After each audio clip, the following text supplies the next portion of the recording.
വാഹനം ഉൾപ്പെടെ ഉരുണ്ടുപോകുന്ന എന്ത് സാധനവും താഴെ നിന്നും മുകളിലേക്ക് ഉരുണ്ടുപോകും. സൗദിയിലെ മദീനയിലെ വാദി അൽബൈല എന്ന പ്രദേശത്ത് അപൂർവമായി കണ്ടുവരാറുള്ള പ്രത്യേക കാന്തിക ശക്തിയാണ് എതിർദിശയിലേക്കുള്ള ഈ ആകർഷണത്തിന് കാരണമെന്നാണ് റിപ്പോർട്ട്.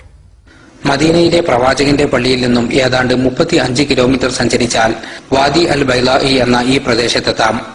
റോഡിലെ അസാധാരണമായ ഈ കാഴ്ചയാണ് ഇങ്ങോട്ട് സന്ദർശകരെ ആകർഷിക്കുന്നത്. ഇവിടെയുള്ള ചെറിയ ഇറക്കത്തിൽ വാഹനം ന്യൂട്രൽ ഗിയറിൽ ഇട്ടാൽ വാഹനം താഴേക്ക് പോകുന്നതിന് പകരം മുകളിലേക്കാണ് പോകുന്നത്. വാഹനം മാത്രമല്ല, ഉരുളുന്ന കനമുള്ള എന്തും താഴെ വച്ചാൽ അത് മുകളിലേക്ക് ഉരുണ്ടുപോകും.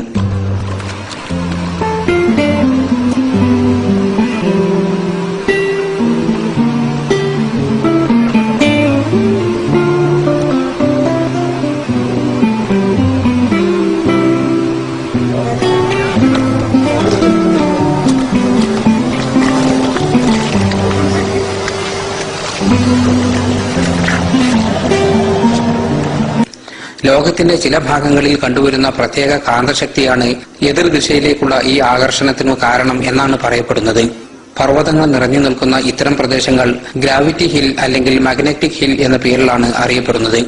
വാഹനങ്ങളുടെ ഗിയർ ഫ്രീ ആക്കിയാൽ പോലും 100ഉം 120ഉം സ്പീഡിൽ കിലോമീറ്ററുകൾ ദൂരം വാഹനങ്ങൾ മുന്നോട്ടു പോകും എന്നതും ഈ പ്രദേശത്തിന്റെ പ്രത്യേകതയാണ്. അസാധാരണമായ ഈ പ്രതിഭാസം അനുഭവിച്ചറിയാൻ നൂറുകണക്കിന് പേരാണ് ദിനം പ്രതി ഇവിടെ എത്തുന്നത്. മദീനയിൽ നിന്നും ജലീൽ കണ്ണമകരം, ഏഷ്യാനെറ്റ് ന്യൂസ്.